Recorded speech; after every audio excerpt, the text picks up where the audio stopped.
Time for a parenting tip. I think you have a big one today. I do, and it's a follow-on from last week. Okay. Because last week I talked about the amazing increase in Mississippi's statewide fourth grade reading scores, where they moved from 49th out of our 50 states in 2023 to 9 years later in 2022 being ranked as 21st in the nation. What? So what changed? Mississippi and several other Gulf states are seeing rapid improvements, even in places where poverty has persisted for generations, because they changed their teaching methods to incorporate science-based practices that are validated and have been proven to work in teaching reading across multiple languages and cultures.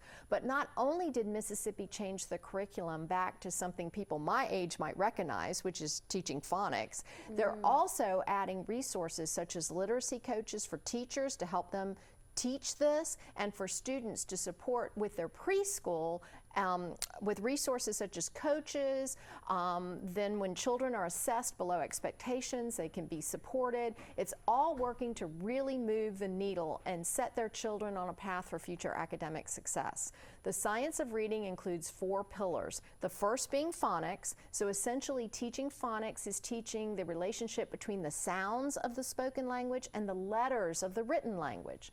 So the ability to identify sounds such as K, making the K sound, and once they get this down, they move to fluency, or the ability to read accurately, which allows them to grow their vocabularies and practice understanding what they're reading, or growing their reading comprehension.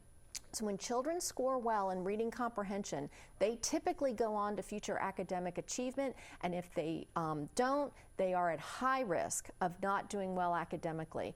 And that impacts their lives and has societal consequences for all of us. So as a South Carolina parent, a South Carolina employer, or just a citizen who will benefit from our state doing well, following what's happening with the science of reading in our fellow southern states is something we should all be aware of and following with great interest. Yeah, and it's just a great example. Just because they're ranked low doesn't mean that's forever. Right. Yeah. No, that's right. We're not persistently stuck there. So I know we work with a lot of literacy, public school heads of literacy and different things, and everybody's watching this very closely. So I kind of wanted to let parents out there in the Low Country be aware of this. You know, if you're working with your own child, because I don't know, not everyone in your generation was taught phonics. I was. You remember. were, good. Yeah. Okay. Well, and look at how high you achieved. There you go.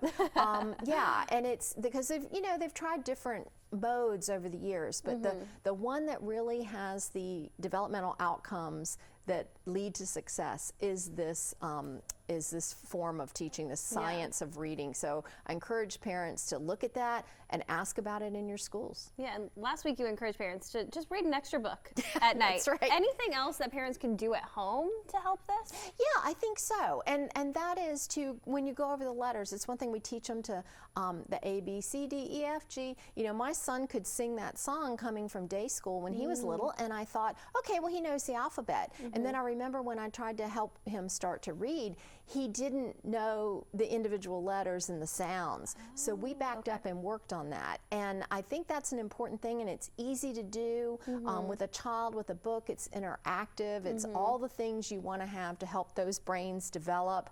But work with them on matching the letter and the sound. And then how the sound, the letters and the sounds go together for a word. So a lot of times kids will clap out like a sound for each syllable. So those kinds of exercises really help. And you can go online and find videos to help show you what to do with that. And those are little things that can make a huge impact long term. And kids love it because they love interacting with with their parents. So Aww, amazing.